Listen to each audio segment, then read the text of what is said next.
Digamos no segundo domingo do Advento. E o tempo do Advento, esse tempo de espera, esse tempo de ansiedade, né? Sempre com um caráter duplo, né? Lembramos lá atrás, quando eles estavam aguardando a vinda de Jesus, né? Estavam aguardando isso no primeiro Advento, e ao mesmo tempo nós trazemos para a nossa realidade no aguardo do segundo Advento, no aguardo do reencontro, né, com Jesus. E aí nós vemos, né, principalmente na figura de João, mas já tinha ali indícios de outros profetas falando antes, no mesmo sentido, fazendo esse anúncio do reino de Deus, fazendo esse anúncio da transformação e chamando o povo a se preparar para isso. Mas aí fica a grande questão. Se durante o tempo do Advento nós falamos muito em nos prepararmos, nós nos preparamos para quê e como nós nos preparamos? Nós que estamos aí na espera, na expectativa, né, no aguardo desse reencontro, né, desse segundo Advento, como a teologia chama, nós estamos nos preparando para o reino de Deus. E para nós conseguirmos nos preparar para qualquer coisa, nós temos que entender o que é que nós estamos nos preparando e para quê. Né? De que forma nós vamos nos preparar. Se preparar para ir para a praia é diferente de se preparar para ir para o trabalho. Precisa de coisas diferentes, precisa de toda uma preparação muito diferente. A mesma coisa quando a gente vai pensar em se preparar para o reino de Deus. Como que se dá essa preparação para o reino de Deus? Hoje nós vimos ali João anunciando aquilo que lá atrás outros profetas já tinham anunciado, né? Falando que no deserto é importante esse fato, né? São dois momentos do ano da igreja que o deserto ele aparece, né? É lá na Quaresma e no Advento. E os dois são tempos de preparação. E por que o deserto é tão importante e aparece em tantos momentos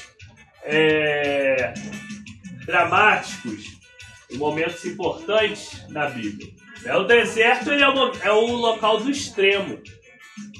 É o local onde, a princípio, tudo é adverso. O deserto você não tem água, o deserto você não tem lá muitos animais, né? O deserto, as poucas coisas que você tem, a princípio, são até bem hostis. O deserto ele sempre nos lembra um pouco a dificuldade. E aí faz muito sentido que seja o lugar também da transformação. Porque toda transformação ela é muito difícil. A gente sempre deve lembrar isso. Então, nós mesmos, né, o ser humano, sabe como é que é isso. Qual o grande momento de grande crise, grande dificuldade ao longo da vida da pessoa? Dificuldade, de dilemas, que tudo está se virando. É o momento da adolescência. Que é o momento justamente da transformação do corpo. Saindo daquela fase de criança e indo para a fase de adulto. É um momento que está tudo ali se revirando, está tudo ali fazendo... a mente está mudando, as relações com as pessoas estão mudando, a forma de ver o mundo está mudando, tudo está mudando.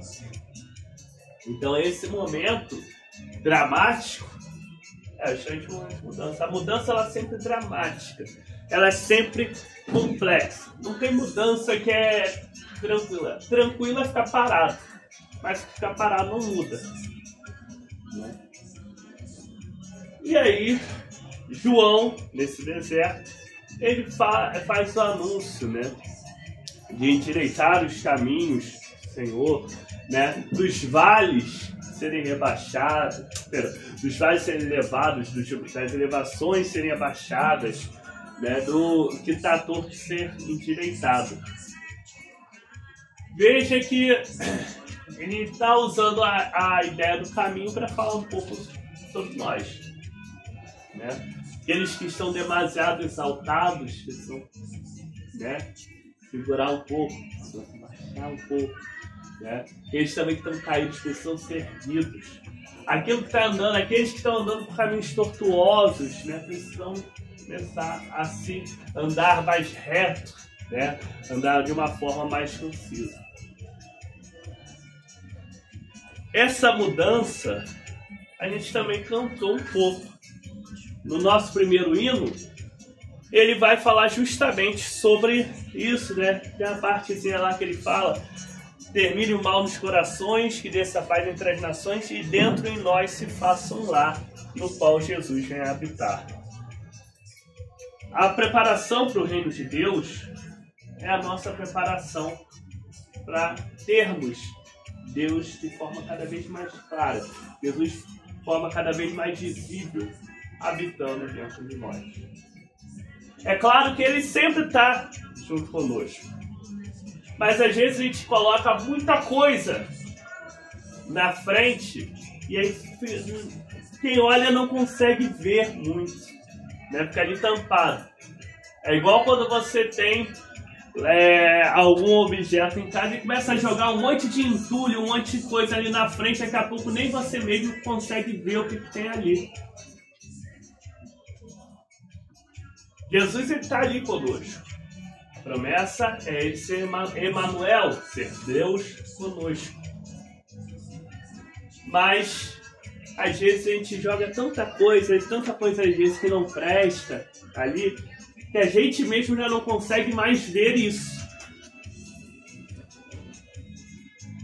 Tem muita gente que tem o hábito de, nesse período, né, de preparação para o Natal, fazer grandes faxinas, né, fazer aquela grande arrumação da casa, aquela preparação, que é muito importante, legal. Mas mais importante ainda a gente é que a gente procure também fazer a faxina por dentro da gente. Que a gente consiga tirar um pouco esse tanto de entulho, esse tanto de coisa ruim, esse tanto de coisa que já não presta, já não serve mais e que a gente às vezes carrega junto com a gente. E isso daí pode ser desde sentimento que já não nos leva a lugar nenhum, de certos rancores, de certas mágoas, de certas coisas que nos puxam para trás, até também coisas que a gente está muito apegado que não nos trazem nenhum bem. Esse é o momento da gente se livrar disso. Fazer essa faxina também dentro de nós mesmos. Conseguirmos nos libertar disso. E aí, nós temos um lugar adequado para Jesus morar dentro de nós. Se o reino de Deus é o reino, como nós cantamos agora há pouco, ali em Jesus Cristo, Esperança do Mundo, né? A terra sem males, verem de plumas e flores, paz e justiça emanadas, um mundo sem ódio, sem dores, né? Um mundo de paz e inocência, nós devemos buscar cultivar isso dentro. É claro que a gente ainda está num mundo que ainda não é completamente o reino de Deus. Os teólogos dizem que a igreja ela vive constantemente no já e ainda não. Nós já recebemos o reino de Deus, nós já estamos vendo o que é o reino de Deus, eles já botaram um pouco a mão em nosso mundo, mas ainda não está completamente em nosso mundo. Em nosso mundo a gente ainda vê muitas coisas que destoam disso. A gente fica nessa tensão constante. E é claro que desse convívio no nosso mundo a gente também às vezes vai trazer para dentro de nós um pouco dessas coisas que não são tão legais assim. Mas é sobre isso. Para que a gente possa olhar o que não é tão legal que está entrando em mim e o que eu posso tirar, né? Para dar espaço para as coisas do reino.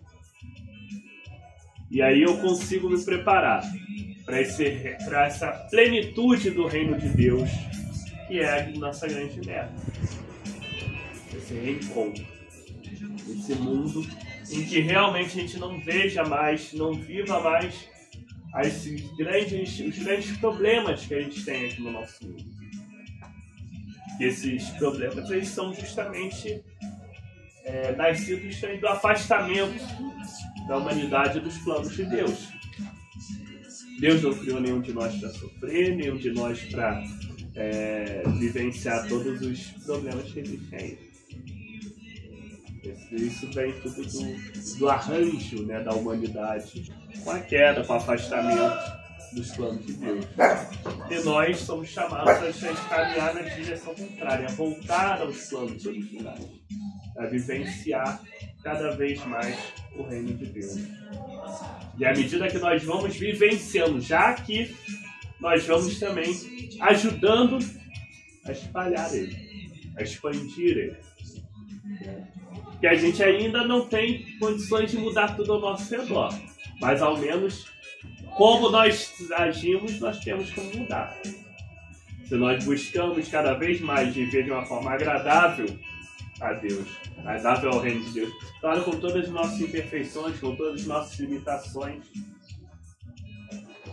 nós vamos cada vez mais semeando, espalhando. É por isso que Jesus, em outra passagem bíblica, vai falar, né, vai nos comparar com a luz e com o sal. A luz, se acende uma luz, ela não para, né? Ela expande. Ao redor dela, ela está iluminando. O sal também, onde você bota, ele vai dar gosto, ele vai alterar o gosto daquilo ali, por onde ele passar. Ele não fica contido em si mesmo. Então que nós sejamos também assim. Que onde nós passamos, nós possamos deixar um pouquinho desse gosto do reino de Deus, né? E cada vez mais possamos deixar com que ele tome mais conta de nós, até o dia da sua plenitude. Deus nos abençoe. Amém.